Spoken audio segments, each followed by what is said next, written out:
자, 오늘은 221번 문제부터. 자, 이 문제는 추론형 문제로 MD 문제랑 비슷한 문제죠. 시험이 최근에 가까워지면서 추론형 문제들이 점점 MD랑 비슷한 그런 문제들이 만들어지고 있어요. 자, 그렇다고 일반화만 나오는 건 아니고 계속 일반화 외 것도 나오긴 하는데 일반화하기 추론형 문제랑 좀 비슷해진다는 것뿐이죠. 그래서 MD 기출문제 꼭 풀어보는 게 좋다. 자, 아무튼 자 보도록 합시다. 221번 문제는 벤젠에 관련된 MO 문제로 우선 가에는 벤젠의 육각형 모양 그림 나와 있고, 그 다음에 여기 나와 있는 이들은 바로 혼성에 참여하지 못한 이 P오비탈. 만약 이 평면이 이게 평면이 XY 평면이라면, 그렇다면 이 P오비탈은 혼성에 참여 못한 이 P오비탈은 EPZ가 되며, 그 여기 전자 하나씩 이렇게 있는 거죠. 그 다음에 여기는 탄소는 혼소비탈 sp2를 총 3개 갖고 있게 되죠.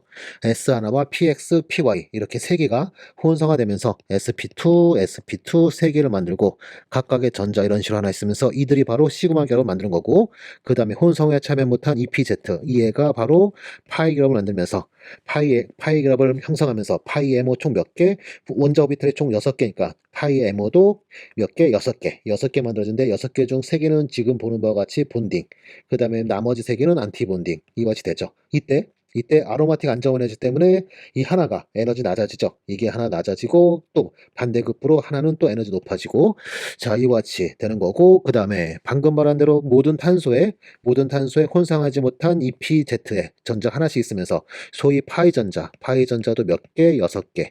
그러면 그 6개가 파이 MO에서 채우면 지금 그림과 같이 이와 같이 되고, 여기 E2라고 되어 있는 여기가 바로 누가 되는 거예요? 얘가 바로 호모가 되는 거고, 그 다음에 E3 여기는 바로 누구다? 얘가 바로 루머. 이와 같이 되는 거죠. 자, 그 다음에 또 여기서 또 중요한 게 바로 뭐가 되냐면, 이 벤젠 평면에 대해서 맨 밑에 있는 이와는 벤젠 평면에 대해서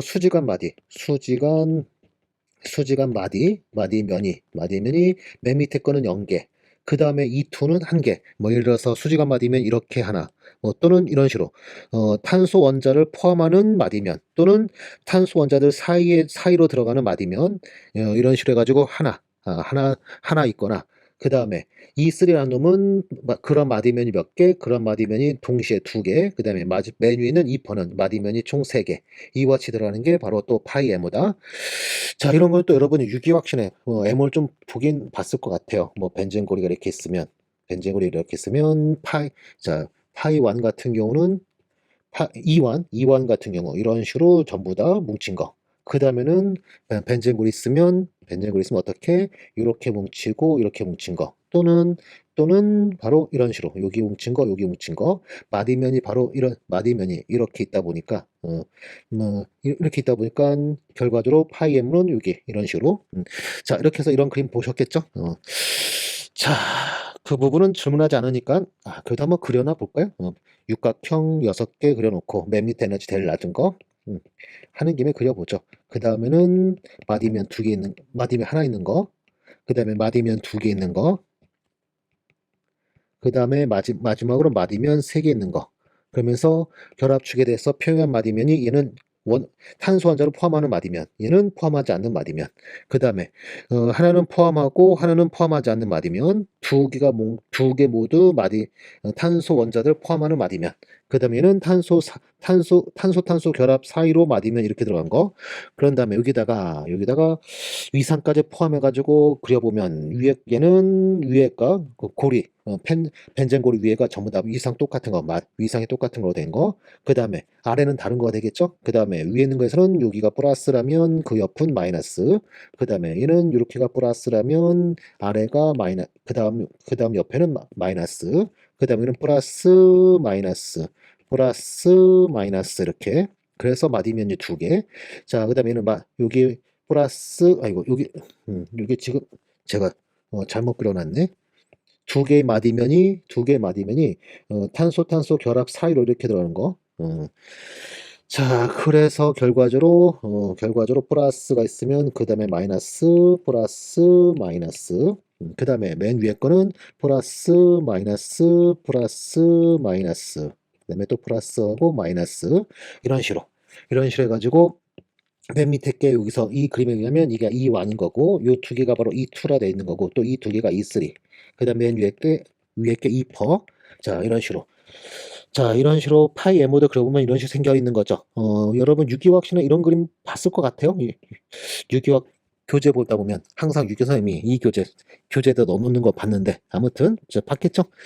자, 이 정도 설명해 놓고 그다음에 이제 다시 문제로 돌아와서 이제 질문 봅시다. 질문 봐서 첫 번째 가는 벤젠은 반자성 물질이다. 맞죠? 지금 이제 호모를 보시면 돼요. 호모 아래 오비탈들은 호모보다 에너지 낮은 오비탈에는 전자가 꽉 차니까 신경 쓸 거 없고, 홀 전자가 생긴다면 호모에 홀 전자가 생기게 돼 있어요. 그러면서 호모 보면 전자가 모두 꽉 차 있기 때문에 홀 전자가 없죠. 따라서 반자성이다. 맞았고요. 그 다음에 가에는 6개의 파이 결합이 있다. 자, 6개가 아니라 3개죠. 바로 나 그림 가지고 파이에 의한 결합 차수 본도 오더를 구하면 2분의 본딩에는 6개, 안티본딩이 0개에서 파이에 의한 결합 차수 몇 차다? 3차다. 해서 파이 결합은 3개. 틀렸고요. 그 다음에 4번 가에서 탄소 원자는 sp2 혼성 궤도함수를 만들고 있다. 맞았죠? 만약 이 평면이 xy 평면이라면 s 하나, es와 EPX, EPY 이렇게 세 개가 sp2 혼성을 갖는 거예요.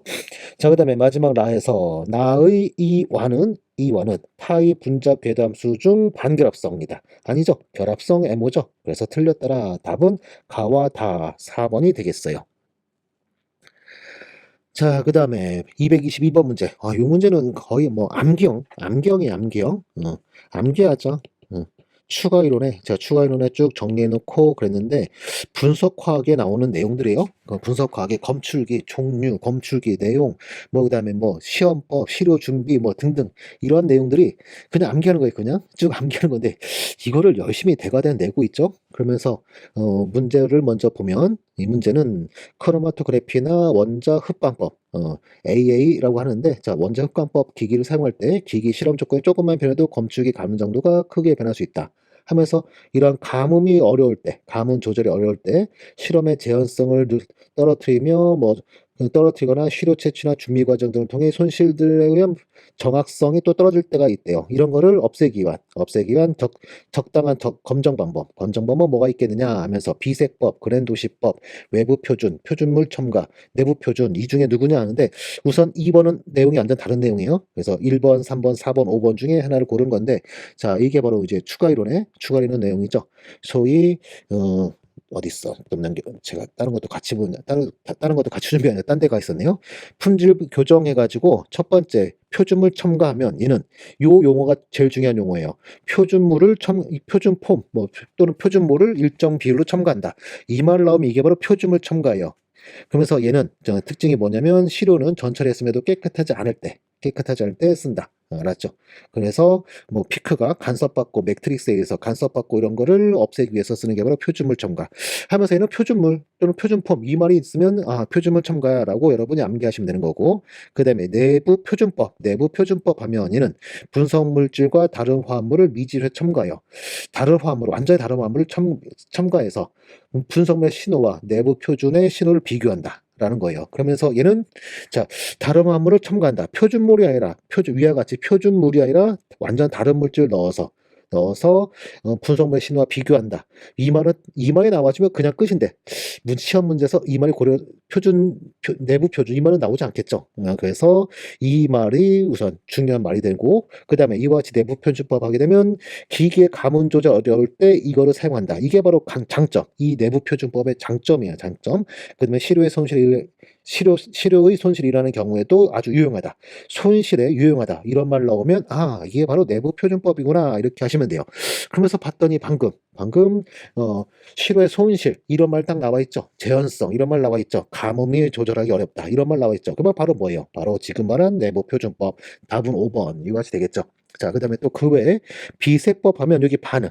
자, 적당한 시각과 반응시켜 발색시키고, 뭐 예를 들어서 A라는 화물이 있어요. 그 다음에 여기는 뭐 크로마토그래피의 검출에 관련된 부분, 그래서 검출기로 UV 스펙트럼을 찍는데, UV는 소위 발색단이 있어야 측정할 수 있는 거예요. 근데 A라는 화물, 내가 현재 열심히 크로마토그래피로 분리해내서 얻어낸 생성물인, 내가 원하는 화물 A라는 화물이 발색단이 없어. 그러면 이게 뭘 한다? 반응시켜서 발색단 같은 걸 붙이는 거예요. 붙여버리면 이제 UV 스펙트럼에 뭐 할 수 있다? 가뭄된다.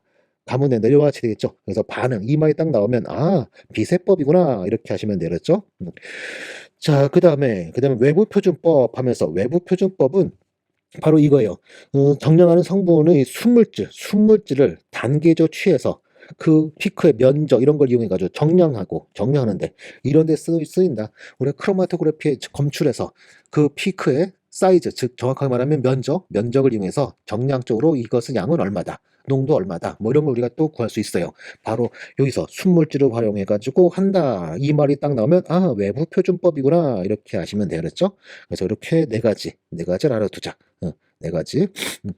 자, 암기했죠? 암기. 별 수 없어요. 암기를 해주셔야 되고, 대가대 시험 보시는 분은 암기하자. 심할 때는 뭐 이런 관련된 거가 두세 문제가 나오고, 뭐안 낼 때는 뭐 한 문제 정도 뭐 이렇게 나오기도 하는데 꼭 외워주셔야 되겠죠? 자, 그러면서 222번 문제는 5번 내부 표준법이다 하면서 됐어요. 자, 이번에는 223번 문제 별표 좀 해주시면서 소위 신호대 잡음비 이거를 5배 증가시키려면 몇 개 스펙트럼을 얻어서 평균하여야 하는가 하면서 소위 신호대 잡음비, 예, 자, 신호대 잡음비에는 루트 실험한 횟수, 요거에 비례한다. 그래서 신호대 잡음비, 현재 잡음이 이렇게 막 있고 이 중에 신호가 이렇게 조그맣게 있어요. 그러면 이게 잡음인지 신호인지 우리 모르죠. 근데 이거를 계속 받으면 한 번 더 받으면 잡음이라는 거는 위치가 똑같은 나타나지 않을 수 있어요. 이런 식으로. 하지만 신호는 똑같은 위치. 그럼 결과주의는 아이고 지워져 버렸네. 그러면 이 신호는 어떻게 되겠어요? 증폭되게 저렇게 커지겠죠? 하지만 잡음들은 플러스 마이너스 뭐 이렇게 되다 보면 뭐 한다? 이게 점점 줄어든다. 그럼 한참 지나면 얘가 어떻게 되겠어요? 잡음들은 이런 식으로 쭉 줄어들고 신호는 점점 커져서 이렇게 되고 이와 같이 되겠죠. 그러면서 이러한 신호의 잡음비 5배 증가시킨다 하면 실험을 총 몇 번? 실험을 총 100번 하면 100번 하면 루트 배에서 10배 좋아진다. 그러면 5배 증가시키려면 실험 몇 번? 총 25번 해야 된다. 이렇게요. 그래서 답은 2번 했죠. 자, 224번 문제 역시 별표 좀 해주시고요. 자, 얘는 실험래 실험한 결과치들 처리 여러 개 뭐 10개 뭐 또는 5개 뭐 이런 식으로 얻어냈을 때 그 시료들 어떻게 처리할 것이냐. 그중에 뭐 예를 들어 현재 이제 실험을 쭉 했더니 첫 번째 데이터는 10, 그다음은 11, 그다음에 9, 그다음에 10, 그다음에 또 12 이렇게 나오다가 갑자기 20 이렇게 나왔을 때 이러한 데이터 어떻게 할 것이냐.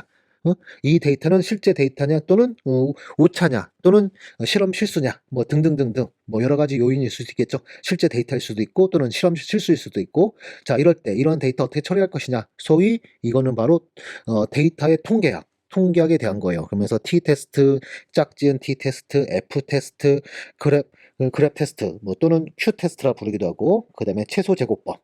아마 채소 제곱법을 여러분 제일 많이 보지 않았을까 싶어요. 데이터가 이런 식으로 막 있을 때, 뭐 한다? 선을 이어서, 직선을 구하고자 할 때, 선을 어떻게 이을 것이냐, 뭐 이런 걸로 해서, 저도 일반학 실험 조기 들었을 때, 요거를 학생들한테 가장 제일 많이 설명했던 것 같은데, 아무튼, 이렇게 총 5가지, 요거를 여러분이 꼭 외워주셔야 되면서, 그러면서 볼까요? 여기서는 그 5가지 중 누구냐 이렇게 하면서 우선 가우시안 곡선은 아니에요. 그렇죠? 이거는 아니고 그램 테스트, 또 Q 테스트, 그다음에 T 테스트, F 테스트 중 누구냐 질문한 게 누구냐 하면서 문제를 봤더니 약간 오차가 따르며 어쩌저쩌고 하면서 그러면서 여기가 중요한 말이에요. 두 번의 실험 결과에 대한 표준 편차 이 말이 딱 나오면 그러면 표준 편차 이 말 나오면 바로 F 테스트예요. F 테스트. 자, 한번 볼까요? T 테스트 하면 한 벌의 측정과 다른 것을 비교해요. 즉 두 벌을 준비해서 그들을 비교해 가지고 한다. 그러면 이게 바로 바로 T-테스트였죠. T-테스트. 그 다음에 짝지은 T-테스트 하면 두 방법 간에 상당한 차이가 있는지 없는지 알아본다. 이런 말 나오면 이때가 바로 짝지은 T-테스트. 그 다음에 표준 편차. 이 말이 나오면 이게 바로 F-테스트. 표준 편차가 서로 상당히 다른지를 보고선 데이터로 쓸 것이냐 말 것이냐 이렇게 결정한다. 자, 그 다음에 그룹 테스트 또는 Q 테스트 하면서 얘는 측정값에서 크게 달라진 의심스러운 값을 포함시킬 건지 불포함시킬 건지 이거를 결정하는 게 바로 그람 테스트 또는 Q 테스트. 좀 전에 제가 얘기했던 뭐 첫 번째 데이터는 10, 그 다음 데이터는 11, 그 다음 데이터는 9, 그 다음은 12 하더니 갑자기 20 이렇게 나면 이 데이터는 쓸 것이냐 버릴 것이냐 이거 결정하는 게 바로 Q 테스트 또는 그룹 테스트. 그 다음에 최소 제곱법은 주어진 데이터로부터 오차를 최소화하는 직선. 아까 말했죠. 직선 얻을 때 쓰는 게 바로 최소 제곱법이다. 자, 이렇게 키워드만 여러분 외워주시면 돼요. 알았죠? 그러면 이 문제 표준 편차란 말 나왔을까? 아, 얘는 누구다? F 테스트다. 이렇게 알았죠? 그러면서 별표해 주시고 그 다음에 전부 다 뭐다? 암기사항이다. 암기하자. 분석화학으로 암기사항이다. 이렇게 실제로 분석화학이 사실 보면 실험기구 실험기기들 사용 방법, 데이터 처리법, 그다음 온도를 올려야 될지 낮춰야 될지 어떤 결과 나오고 있으면 온도를 높여라, 온도를 낮춰라. 뭐 꼬리 끌기 같은 경우는 가우시안 피크 같은 가우시안 피크 같은 거 나와야 되는데 뭐 꼬리 끌기가 나오면 어떻게 해야 된다. 뭐 이런 거 다 외우는 거야, 다 외우는 거. 그래서 학교 다닐 때 학부 때요. 진짜 싫어했었어요. 그래서 여러분 또 공부하다 보면 막 짜증날 거야, 막. 자, 아무튼 자 224번 문제 5번 F 테스트다 됐어요. 자, 그 다음에 225번 문제. 이거는 뭐 풀 필요 없죠. 온도와 관계없는 거 하면 질량 가지고 하는 것들. 그래서 몰랄농도 질량 몇 분율. 몰농도 안 되죠. 몰농도가 얘가 온도에 민감하다는 약점 때문에 몰랄농도 나온 거죠. 부피 백분율. 부피 백분율은 용액의 부피분의 토탈 부피분의 용질의 부피 거기다 곱하기 100%. 자, 부피 가지고 구하는 백분율이에요. 따라서 온도에 따라 부피가 변하니까 온도에 민감하겠죠. 그 다음에 밀도.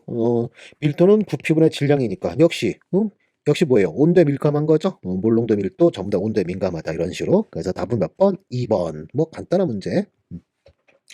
자, 그 다음에 226번 문제. 다음 특성을 가진 착화물은 누구니? 하면서 자, 우선 금속의 산화수는 플러스 2래요. 그럼 플러스 2가 아닌 거 골라내야겠죠? 첫 번째는 뭐예요? 망간 플러스 3가네요.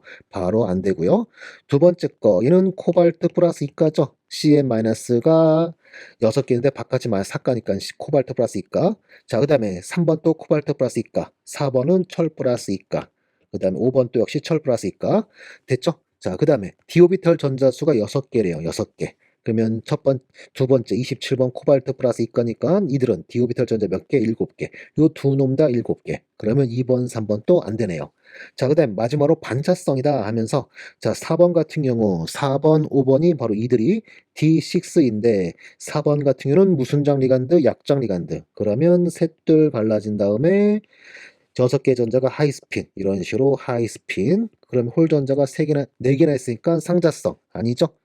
그러면 답은 몇 번? 5번 볼까요? 현재는 우선 셋둘 갈라지는 팔면체 창문에 무순장 리간드, 강장 리간드니까 갈라짐 크고 로스핀 전자 배치 6개가 이렇게 로스핀 전자 배치. 그러면 반자성 맞았네요. 자, 그 다음에 227번 문제. 얘는 전기 분해에 대한 거죠. 크롬 플러스 3가를 전기 도금을 하려 한대요. 그러면 크롬 플러스 3가 이 얘가 전자 3개 얻어서 크롬 고체로 얻어진다. 요거죠, 요거.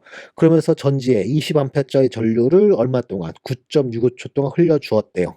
그때 도금된 크롬량은 얼마 정도 되겠느냐 하면서 그람 단위로. 그럼 우선 먼저 현재 흐른 전류와 시간 알려줬으니까 이 정보로부터 제일 먼저 흐른 전자의 몰수를 먼저 구하자. 얘는 어떻게 돼요? F분의 전류 곱하기 시간 t죠. 그런 다음에 이걸로부터 얻어지는 크롬의 몰수를 구하자. 그런 다음에 뭐 하면 돼요? 얘를 최종 질량으로 바꾸면 되겠죠. 자, 그러면서 몰수부터 구하면 페레데 상수는 96,500 이것분에 전류가 얼마? 20A였고 그 다음에 시간은 9.65 시간 아워래요, 아워. 그러면서 여기 있는 시간은 반드시 뭘로 들어가야 되죠? 얘는 세크로. 그러면 9.65 곱하기 60 곱하기 또 60 해줘야 이게 바로 초가 되는 거죠. 그러면 9.65 떨구고 나면 10에 하나, 둘, 셋, 네 개. 10에 4승 남아있는데, 공하나 하면 10이 또 남네요. 그러면 6이 12. 그러면 12 곱하기 6 하면 72 돼서 얘는 최종 얼마? 7.2몰의 전자. 이렇게 되겠죠. 7.2몰의 전자.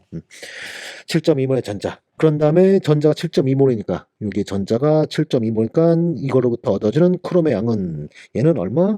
이걸로부터 얻어지는 크롬의 양은 3분의 7.2몰.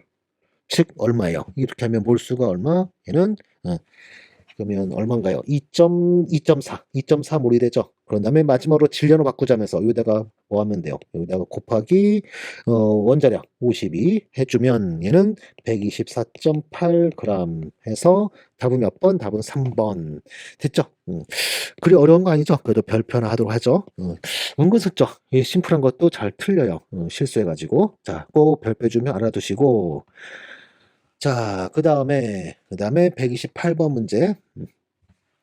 세 가지 알칼리 금속, 리튬, 소듐, 포타슘 세 가지 있는데 이온 에너지, 그 다음에 전자친화도 양수 나와 있네요. 그러면 방출된 에너지를 양수 써놓은 것뿐이죠. 자, 아무튼 이렇게 데이터 있는 상황에서 옳은 걸 골라라면서 첫 번째 원자 반경, 이거는 뭐 위에 데이터 필요 없이 바로 포타슘 함수로 커진다. 바로 맞았죠. 전기음성도 F를 향해서 오른쪽 위로 가서 커진다. 에 의하면 리튬, 소듐, 포타슘 이런 순서가 돼야 되죠. 틀렸네요. 그 다음에 4번. 자, 이거 별표해주면서 꼭 알아둬야 되죠.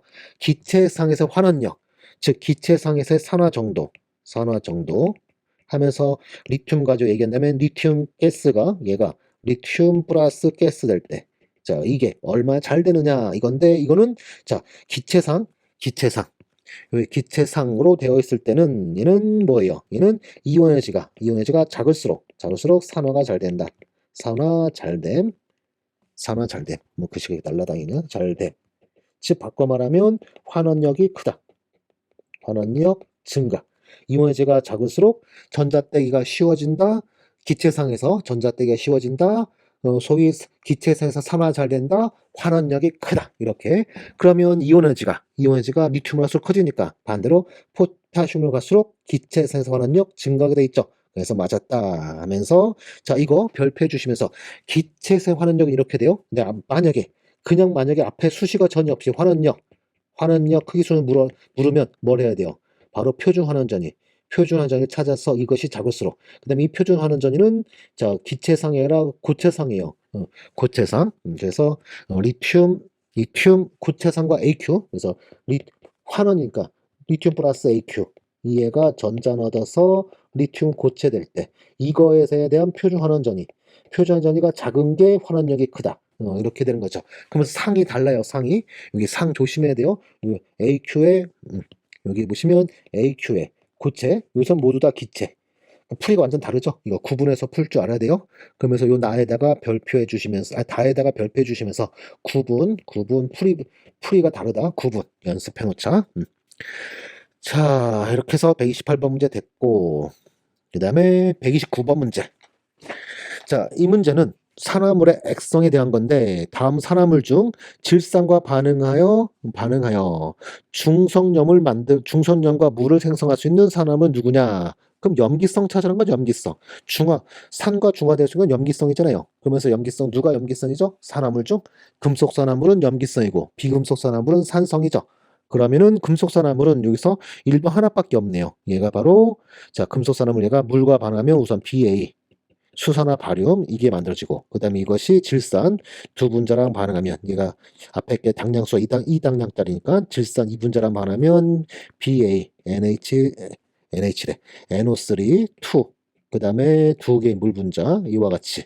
그러면서 얘는 BA 플러스 이가, 얘가 이족 금속 양이오니까는 구경꾼 이온이죠. 산염에서 구경꾼. NO3 마이너스도 강산의 짝이오니까 구경꾼. 그럼 얘는 중성염. 딱 맞아 떨어지네요. 그렇죠?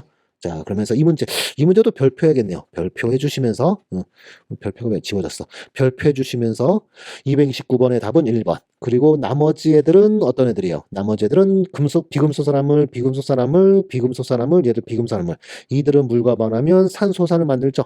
NO3, N2, N2O5, 얘는 물과 반응하면 두 분자의 질산 HNO3를 만들고, 얘는 물과 반응하면 한 분자가 반응하면 H2CO3를 만들고요. 얘는 물과 반응하면 H2SO4를 만드네요. 그 다음에 얘는 물과 반응하면 인산 H3PO4, 또는 아인산 또 만들 수 있고, 얘는 P4H10이니까 완전 사람물이 아니네. 그러면 아인산이 만들어주려나요? 자, 이렇게 해서 인산 계열 하면 산이다. 그래서 답은 1번 됐어요. 자, 오늘의 마지막 230번 문제. 실제 기체의 성질, 이상 기체와 다른 점 하면 액화. 분자 간의 인력 때문에 액화 일어난다. 응축되어 액화된다. 이런 얘기를 찾으면 돼요. 그럼 몇 번이에요? 바로 3번. 굉장히 유명한 질문이었는데 너무 쉬운 거죠. 액화 현상. 네, 이거 하면 이게 바로 실제 기체와 이상 기체의 가장 큰 차이점. 됐죠? 자, 이렇게 해서 오늘 거 오늘 거는 좀 분석화학 때문에 암기사항이 좀 많았는데 자, 꼭 잘 암기 좀 해주시면서 수고했어요.